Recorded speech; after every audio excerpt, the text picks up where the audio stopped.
누가복음 2장 좋은 소식이라는 제목으로 말씀 전하겠습니다. 본문의 시대입니다. 어떤가? 로마 시대입니다.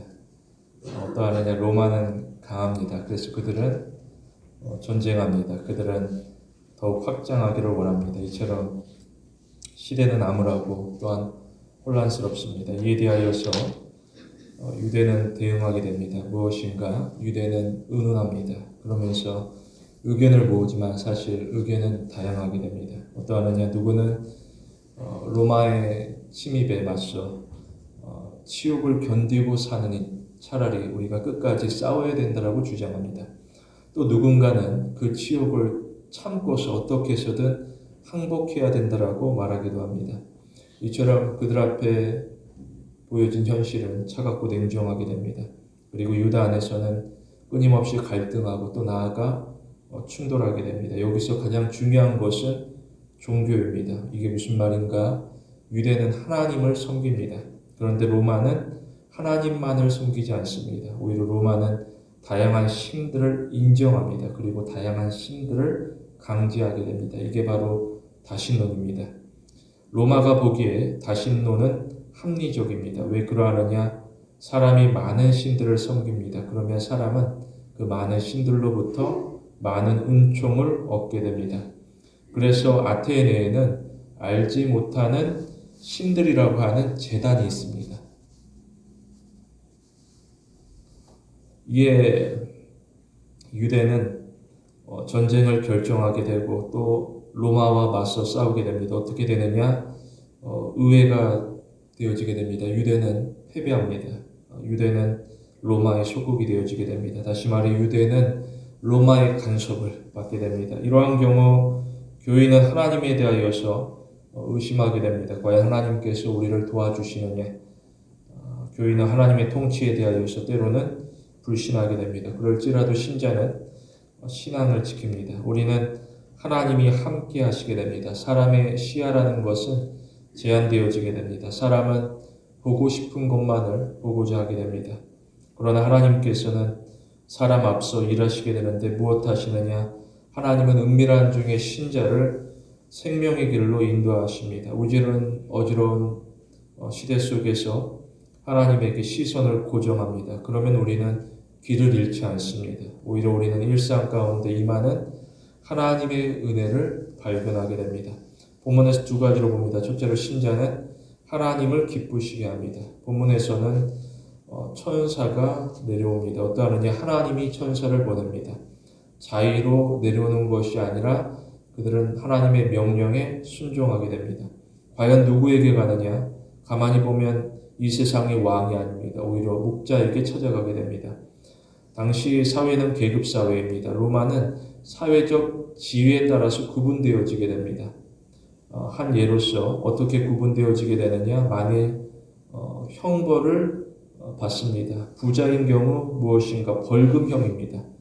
그런데 만일 신분이 낮으면 무엇하느냐? 그들은 벌금뿐만 아니라 강제로 노역하게 됩니다.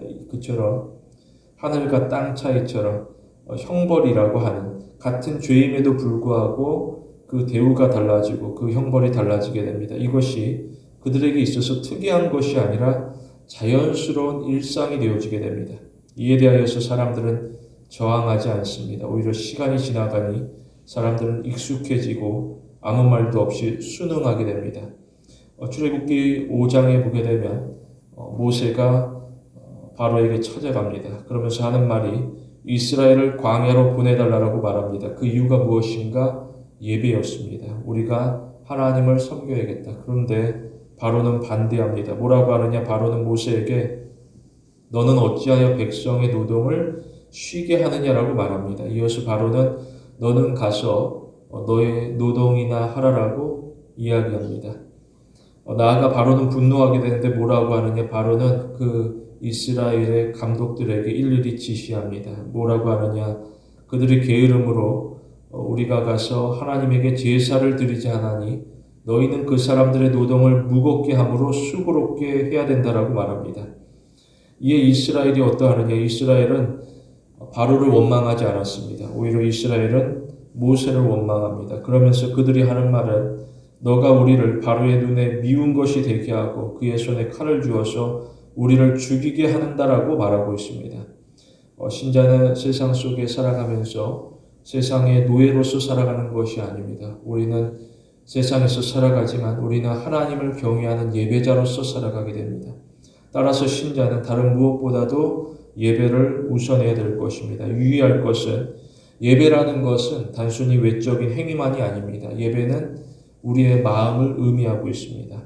하나님께서는 언제나 사람의 중심을 살핍니다. 특별히 예배의 목적입니다. 무엇인가 예배의 목적은 예배자 본인이 아닙니다. 오히려 예배의 목적은 경배를 받으시는 하나님입니다. 이게 무슨 뜻인가? 예배라는 것은 예배자를 즐겁게 하는 것이 아닙니다. 예배는 하나님을 기쁘게 해드리는 것입니다. 그런데 세상이 거부하고 이에 대하여서 분노합니다. 어떻게 하느냐? 세상은 하나님을 여전히 인정하지 않습니다. 오히려 세상은 하나님의 영광을 탐을 냅니다. 그리고 세상은 하나님의 영광을 훔치고자 합니다. 이것이 마태복음 2장에 드러나고 있습니다. 동방박사인데 그들은 별을 보고서 만왕의 왕을 찾아 나서게 됩니다. 무엇하느냐? 동방박사는 길을 잃고서 헤롯에게 나아갑니다. 그러면서 하는 말은 그의 별을 보고 그에게 경배하러 왔다라고 말합니다. 여기서도 가만히 보게 되면 만왕의 왕에게 나아가는 그 근본 목적이 무엇인가? 경배입니다. 내가 그를 통하여서 무언가 얻겠다. 권력을 얻고 재물을 얻고 내가 원하는 소원을 얻겠다는 것이 아니라 내가 나아가 경배를 드리고자 한다. 그런데 헤롯은 단호하게 반대합니다. 무엇하느냐? 헤롯은 아기를 찾아서 죽이고자 합니다. 나아가 헤롯은 분노하게 되는데 무엇하느냐? 헤롯은 2살 아래로 모든 아기들을 전부 죽이게 됩니다. 이에 대하여서 유대가 어떠하느냐? 유대는 슬퍼하게 됩니다. 그렇지만 유대는 헤롯에게 나아가 항의하지 않았습니다. 오히려 유대는 헤롯의 지지에 두려울 뿐이었습니다. 이러한 상황에서 목자들이 어떠하느냐? 목자들은 무시를 받게 됩니다. 무엇하느냐? 목자는 밤에 일하는 사람들입니다. 그리고 그들은 밖에서 일하는 사람들입니다. 그들의 일상은 고되게 됩니다. 아무도 그들의 삶을 동경하지는 않습니다. 오히려 사람들은 목자에 대하여서 천대하게 됩니다. 이처럼 목자는 사회에서 존중을 받는 자들이 아니라 멸시를 받는 자들이고 소외를 당하게 됩니다. 사회의 내부자가 아니라 외부자로서 살아가게 됩니다. 그런데 하나님께서는 왕에게 천사를 보내는 것이 아니라 목자와 같이 소외당하는 연약한 자들에게 천사를 보냅니다. 그 이유가 무엇인가? 찬송입니다. 20절에 보게 되면 목자는 하나님께 영광을 돌리며 찬송하고 있습니다. 이사야에 보게 되면 이 백성은 내가 나를 위하여 지었나니 나의 찬송을 부르게 하려 함이라라고 알립니다. 이것은 오늘날에도 동일하게 됩니다. 무엇인가? 하나님은 예배하는 자를 찾습니다. 예배하는 자는 하나님만을 찬양할 것입니다. 나의 기쁨을 위하여서 찬양하는 것이 아니라 하나님의 영광을 위하여서 온 마음을 다하여 찬양하게 됩니다. 우리는 깨어 있어야 될 것입니다. 우리는 어두운 시대 가운데 함께 잠들지 않습니다. 우리는 밤이나 낮이나 하나님을 바라보게 됩니다. 하나님이 어떠하느냐? 하나님은 신자를 포기하지 않습니다. 하나님은 세상 끝이라 할지라도 신자를 찾아가시게 됩니다. 이사야에 보게 되면 하나님께서는 나의 종 이스라엘아 내가 땅 끝에서부터 너를 붙들며 땅 모퉁이에서부터 너를 부르고 너에게 이르기를 너는 나의 종이라 내가 너를 택하였고 실어버리지 아니한다라고 이야기하시게 됩니다. 우리가 땅 끝에서 소외당하고 괴로우며 어려울지라도 육체적으로 정서적으로 힘들 때에도 여전히 우리의 마음은 하나님을 향합니다. 하나님을 향한 갈망을 그치지 않습니다. 목자가 어떠하느냐? 목자는 하나님의 말씀 가운데 아기 예수님에게 이르기까지 쉬지 아니하게 됩니다. 오히려 그들의 마음 가운데는 기대와 희망으로 가득하게 됩니다. 비록 힘든 노동 가운데 속에서 지친 일상으로 고되고 쉬고 싶지만 오히려 그들은 예수님을 바라보기를 소망하며 하나님의 구원을 꿈꾸고 있었습니다. 그러므로 우리는 내가 정하는 방향으로 나아가는 것이 아닙니다. 오히려 우리는 우리의 일상 가운데 하나님께서 가리키는 방향으로 달려가게 됩니다. 우리는 나의 만족이 아니라 하나님의 영광을 위하여서라고 한다면은 기꺼이 순종할 것을 결심하고 각오하게 됩니다. 둘째로 신자는 하나님으로 기뻐하게 됩니다. 본문에서는 소식이라고 하고 있습니다. 어떠한 소식이냐? 이 소식은 좋은 소식입니다. 어느 정도냐? 천사가 노래하고 있습니다. 무슨 뜻인가?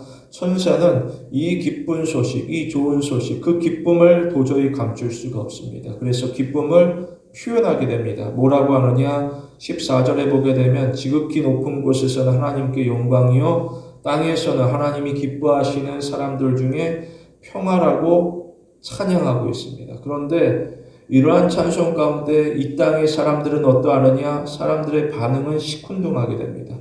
사람들은 예수님을 환영하지 않았습니다. 오히려 사람들은 예수님에 대하여 적개심을 가지게 됩니다. 그 사람들이 누구냐? 가만히 보면 특이합니다. 바로 유대 종교 지도자들입니다. 세상의 사람들이 아니라 누구보다 하나님이 보내시는 메시아를 갈망했던 사람들이 예수님에 대하여서 냉담하게 반응하게 됩니다. 특별히 두 부류가 되어지게 됩니다. 누구냐? 사두개인이고 바리새인입니다. 그들은 산헤드린을 구성하게 됩니다. 산헤드린이 무엇인가? 유대의 법원입니다. 최고 권위를 가진 법원, 약 70명으로 구성되어지게 됩니다. 그런데 그 안에서 그들이 하는 일은 무엇인가? 싸우게 됩니다. 분쟁하고 싸우고. 하나님의 법 아래 통치를 받는다라고 하지만 그들의 주장을 굽히지 아니하고 하나님의 법을 왜곡하고 또한 수정하는 경우들이 있습니다. 실제 사례가 되어지게 되는데 어떠하느냐? 사두개인의 경우 어떠하느냐? 사두개인은 귀족 계급입니다. 따라서 부자들이 지지하게 됩니다. 무엇하느냐? 이 땅이 좋습니다. 현재가 좋습니다. 그래서 로마를 적극적으로 지지합니다. 때로는 율법이라 할지라도 어깁니다. 이처럼 그들은 세상 가운데 빠져서 세상에 속하여서 현세적인 삶을 꿈꾸게 됩니다. 어느 정도냐? 사두개인은 천사를 인정하지 않습니다. 그리고 사두개인은 부활도 인정하지 않습니다. 그 반대편에 바리새인이 있습니다. 어떠하느냐? 바리새인은 평민 계급입니다. 따라서 대중들이 많은 사람들이 지지하게 됩니다. 무엇하느냐? 이 땅이 싫습니다. 괴롭습니다. 현재가 밉습니다. 그래서 그들은 다음을 기대하게 됩니다. 그러면서 그들은 율법에 성실하게 됩니다. 그들은 내세를 지향하게 됩니다. 이 땅이 싫으니 또 다른 세상을 소망하게 됩니다. 무엇하느냐? 바리새인은 천사를 인정합니다. 그리고 바리새인은 부활도 인정합니다. 서로 나누어져서 다투게 되는데 그들에게 있어 한 가지 공통점이 있습니다. 그게 무엇인가? 그들은 유대 종교를 관리합니다. 그리고 그들은 유대 종교를 독점합니다. 따라서 그들은 현재 이 상황들을 유지하고자 합니다. 이게 무슨 말인가? 그들은 위선자입니다. 그들은 종교를 가지고 있지만 이름뿐인 종교인입니다. 그들에게 있어 중요한 것은 진리가 아닙니다. 오히려 자신의 자리입니다. 그들이 그토록 지켜왔던 관습과 정통을 어떻게 해서든 붙들고자 합니다. 그러야 나의 자리가 보존되어지게 됩니다. 사람들 앞에 존경을 받게 되는 그 높은 자리에 여전히 앉기를 원합니다. 이러한 점에서 그들은 바로와 크게 다르지 아니하고 헤롯과도 크게 다르지 아니하게 됩니다. 그러자 백성들이 어떠하느냐? 백성들은 방황할 수밖에 없습니다. 목자는 없고 오히려 이리로 가득하게 됩니다. 이리가 무엇하느냐? 이리는 속이게 됩니다. 이리는 끊임없이 양을 위협합니다. 그러면 양은 불안할 수밖에 없습니다. 어떠하느냐? 목이 마르고 배가 고픕니다. 그야말로 양은 서서히 뼈가 앙상하고 쇠약하여 숨을 거둘 수밖에 없습니다. 그런데 예수님께서 임하시게 됩니다. 예수님이 누구냐? 예수님은 선한 목자입니다. 무엇하느냐? 예수님께서는 자기를 위하지 않았습니다. 예수님께서는 오직 양들을 위하게 됩니다. 그것도 볼품없는 양들을 위하게 됩니다. 어느 정도냐? 예수님께서는 이 볼품없는 양을 위해서라고 한다면 자신의 목숨까지도 아끼지 아니하고 내어주고자 하게 됩니다. 바로 이것이 우리 신자가 되어지게 됩니다. 그러므로 신자의 목적지는 정해지게 됩니다. 어디냐? 푸른 초장, 쉴 만한 물가입니다. 예수님께서 우리를 이끌어 가시게 됩니다. 우리는 선하신 하나님을 의지합니다. 우리는 전도서 말씀과 같이 하나님이 하시는 일의 시종을 측량할 수가 없습니다. 사람의 생각으로 하나님을 판단할 수가 없습니다. 그러나 우리가 확신하는 것은 하나님의 사랑입니다. 로마서에 보게 되면 우리가 아직 죄인 되었을 때에 그리스도께서 우리를 위하여 죽으심으로 하나님께서 우리에게 대한 자기의 사랑을 확증하셨다라고 알리고 있습니다. 하나님께서는 끊임없이 우리를 향하여서 사랑을 표현하시게 됩니다. 우리는 세상에 속할 수가 없습니다. 무엇인가 세상의 결국은 허무입니다. 만일 사람이 세상을 추구하게 됩니다. 그러면 그는 세상에서 반드시 실망하게 됩니다.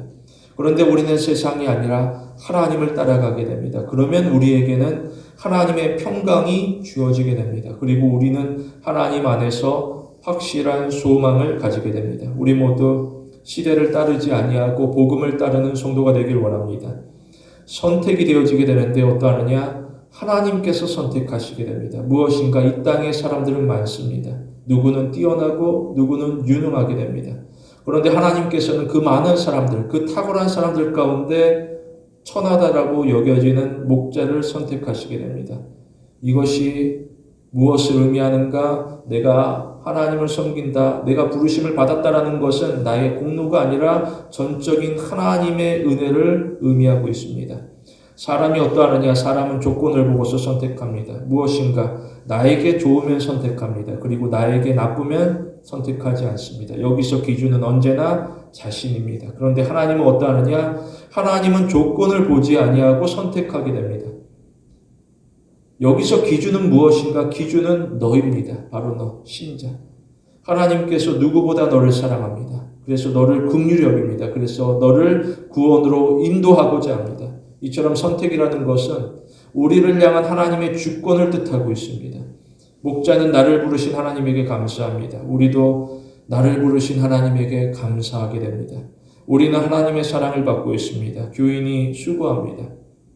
하나님을 섬긴다라고 하는데 교인이 완벽할 수가 없습니다. 때로는 실수하게 됩니다. 그리고 실패하게 됩니다. 그러면 교인이 어느새 의기소침하게 됩니다.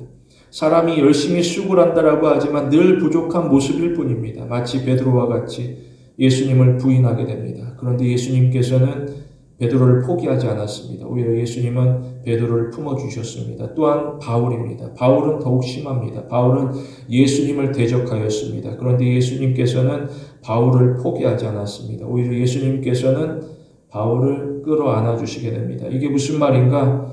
하나님께서는 신자가 무엇을 해야만 받아주시는 것이 아닙니다. 오히려 하나님께서는 우리의 있는 모습 그대로 온전히 받아주시게 됩니다. 따라서 우리의 행위라는 것은 하나님의 은혜를 받기 위한 시도가 아닙니다. 내가 하나님 앞에 순종하는 것이 하나님 앞에 복을 받기 위한 시도가 아닙니다. 오히려 우리의 순종이라는 것은 내가 이미 받은 하나님의 사랑에 대한 감사의 찬송이 되어지게 됩니다. 순종에 대하여서 무언가를 얻겠다라는 것이 아니라 내가 이미 누리고 있음에 하나님 앞에 감사로 고백하게 됩니다. 우리는 하나님의 조건 없는 사랑에 진심으로 감사합니다. 우리의 목적지라는 것은 이 땅의 풍요가 아닙니다. 오히려 우리의 목적지는 하나님의 따뜻한 품 안이 되어지게 됩니다. 사람들이 이 땅에서 많은 것을 누린다라고 하지만 여전히 마음은 공허하게 됩니다. 그러나 우리는 이 땅에서 많은 것을 누리지 못할지라도 하나님께서 우리와 함께 하심으로 말미암아 찬송하며 기뻐하게 됩니다. 우리 모두 하나님 품 안에서 영원토록 사는 성도 되길 원합니다. 말씀을 맺겠습니다. 우리는 거친 세상에서 담대하게 됩니다. 무엇인가? 우리는 사람에게 거부를 당할 수 있습니다. 그러나 우리는 하나님에게 버림받는 일은 결코 없습니다. 특별히 우리는 임마누엘 하나님을 찬양합니다. 어떠하느냐? 마태복음에 보면 보라 처녀가 잉태하여 아들을 낳을 것이요 그 이름을 임마누엘이라 하니 이를 번역한즉 하나님이 우리와 함께 계신다 함이라라고 알리고 있습니다. 우리는 신앙 여정에서 하나님이 우리와 함께 하심을 믿습니다. 성도 여러분, 하나님을 온전히 경외하는 귀한 신앙의 성도가 되길 원합니다.